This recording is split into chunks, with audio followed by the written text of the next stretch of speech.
one each side, and 2 window exits over the wings. Each door...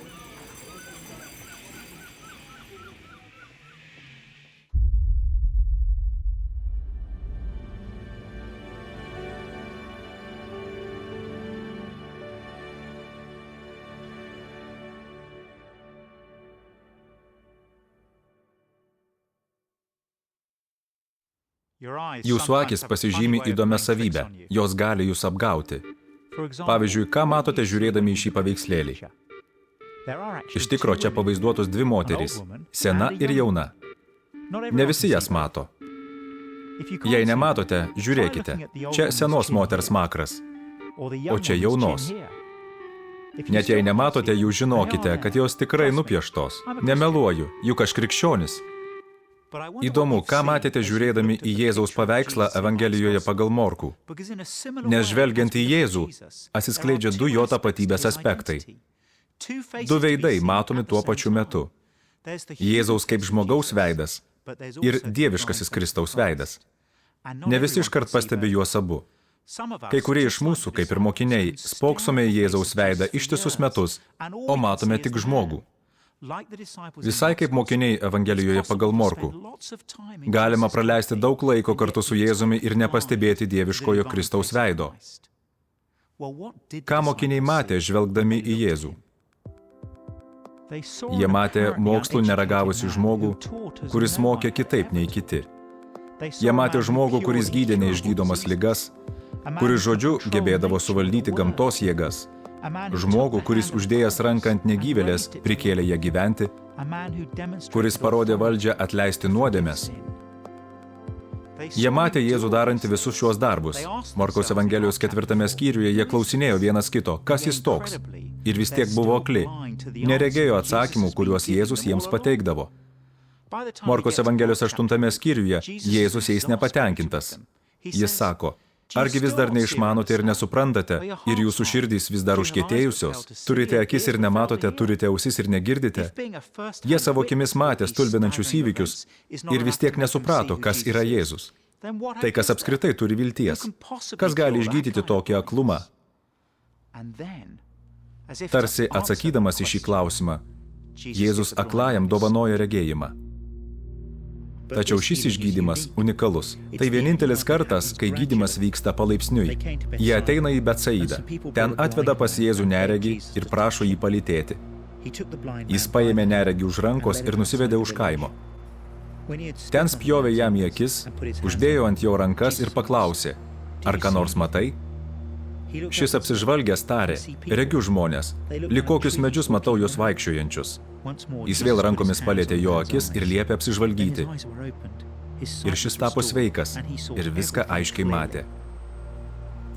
Pirma, Jėzus paliečia neregį ir šis praregi, tačiau tik iš dalies. Tada Jėzus dar kartą jį paliečia ir vyras ima matyti aiškiai. Optinė apgaulė primena, kad kartais, kai manome, kad kažką matome, išties galime matyti tik dalį paveikslo. Ir štai Morkaus Evangelijos lūžio taškas. Ar mokiniai pagaliau pamatys, kas yra Jėzus? Jėzus su savo mokiniais išėjo į Pilypo Cezarėjos kaimus. Kelyje klausė mokinius, kuo mane žmonės laiko? Jie atsakė, vieni Jonu Krikštytoju, kiti Eliju, treti vienu iš pranašų.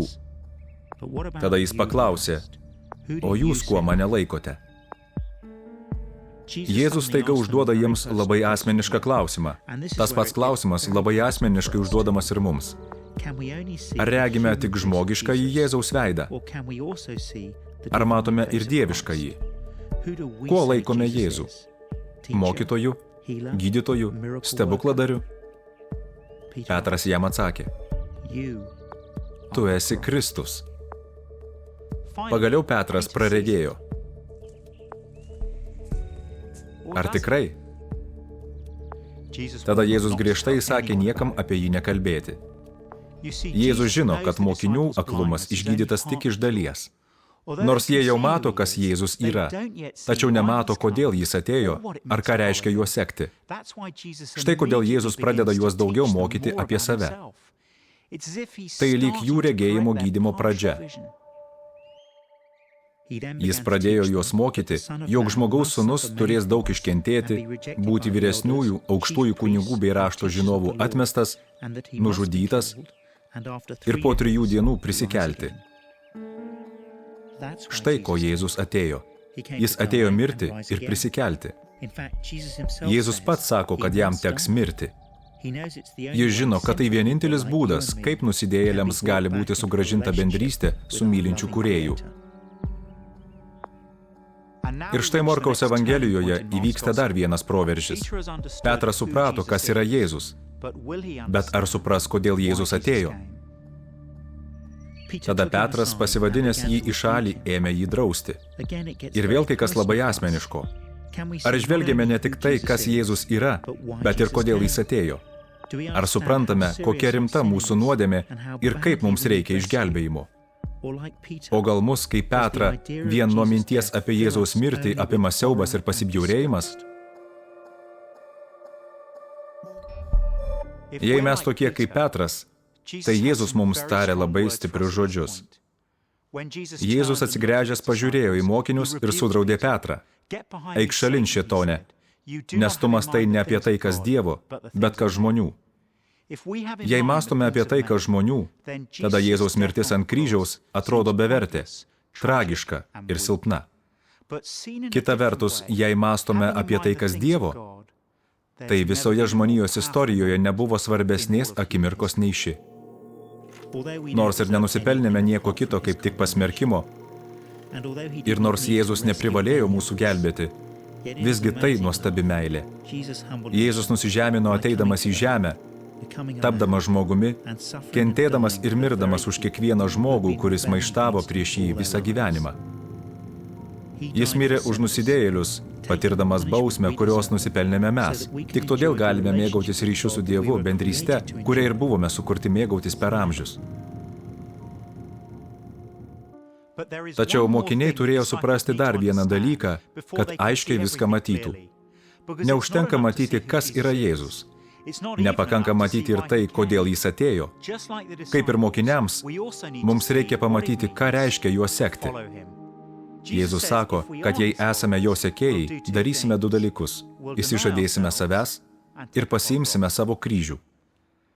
Pasišaukęs minią ir savo mokinius, Jėzus prabilo. Jei kas nori eiti paskui mane, tai išsižada pats savęs, teima savo kryžių ir teseka manimi. Tyrinėtojas Ernestas Shakeltonas, ieškodamas bendražygių tyrinėti Antarktidą, laikraštyje įdėjo skelbimą. Jame rašoma: ieškome vyrų pavojingai kelioniai. Menkas užmokestis, didelis šaltis, ilgos valandos visiškoje tamsoje. Neaišku, ar saugiai grįšime atgal. Jei pasiseks, laukia garbė ir pripažinimas.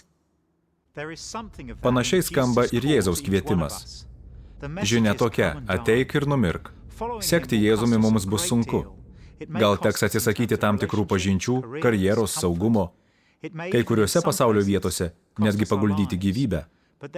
Tačiau Shakeltono ir Jėzaus kvietimai labai skiriasi. Jei atsiliepsime Jėzaus kvietimą, nebus jokių abejonių dėl galutinio rezultato. Morkaus Evangelijoje skaitome, kad Jėzus parodė visišką valdžią ir galią viskam. Nuodėmei, ligoms, gamtai, net mirčiai. Jis nekartą parodė savo meilę, gailestingumą, malonę net labiausiai palūžusiems, atmestiems žmonėms. Jei atiduosime savo gyvenimą į jo rankas, tai nebus savižudiškas gestas. Priešingai. Paklausykite, ką Jėzus kalba toliau. Kas nori išgelbėti savo gyvybę, tas ją praras. O kas praras savo gyvybę dėl manęs ir dėl Evangelijos, tas ją išgelbės. Kokiagi žmogui nauda, jeigu jis laimėtų visą pasaulį, o pakenktų savo sielai? Arba kuo žmogus galėtų išsipirkti savo sielą? Jei kas gėdisi manęs ir mano žodžių šios svetimaujančios ir nuodėmingos kartos akivaizdoje, to gėdysis ir žmogaus sūnus, kai jis ateis savo tėvo šlovėje su šventaisiais angelais. Jėzus turi visišką valdžią ne tik nuodėmei, ligoms, gamtai ir mirčiai, bet taip pat visišką valdžią mums. Jei bandome išsaugoti save, atmesdami Jėzų, galiausiai neteksime visko, į ką galėtume įsikabinti. Jei norime išsaugoti savo gyvybę, tada turime patikėti ją Jėzui.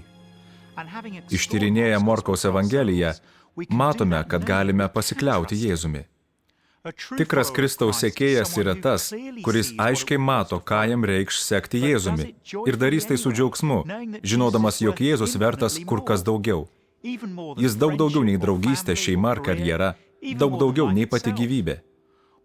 To, kas atiduodama, nepalyginsi su tuo, kas gaunama. Iškart po to Morkaus Evangelijos 9 skyriuje keli mokiniai pamato kai ką, kas įrodo, kad Jėzumi galima pasikliauti, jog jis tikrai yra tas, kuo save vadina. Po 6 dienų Jėzus pasiėmė Petrą, Jokūbą ir Joną ir užsivedė juos vienus nuošaliai į aukštą kalną. Ten jis atsimainė jų akivaizdoje. Jo drabužiai pradėjo spindėti tarsi sniegas, kaip jų išbalinti negalėtų joks skalbėjas žemėje. Jiems pasirodė Elijas ir Mozė, ir jie kalbėjosi su Jėzumi. Užėjo debesis ir uždengė juos, o iš debesies nuskambėjo balsas. Šitas yra mano mylimasis sūnus. Jo klausykite. Čia, kaip ir pirmame skyriuje, Dievas Tėvas pasako mums, kas Jėzus yra. Šitas yra mano mylimasis sūnus. Taip pat pasako, kaip turėtume reaguoti. Jo klausykite. Mūsų kelionė per Morkaus Evangeliją baigėsi. Mums užduoti 3 klausimai. Ką matai, kai žvelgi į Jėzų? Ar jis tik geras žmogus, ar jis yra Kristus, Dievo sūnus? Ką matai, kai žvelgi į jo mirtį?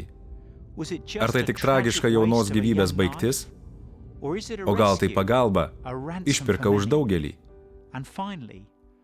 Ką matai, kai svarstai apie Jėzaus kvietimą? Ar tai raginimas ateiti ir mirti? Ar įžvelgi, kad per jo mirtį ir prisikėlimą esi kviečiamas ateiti, numirti ir gyventi?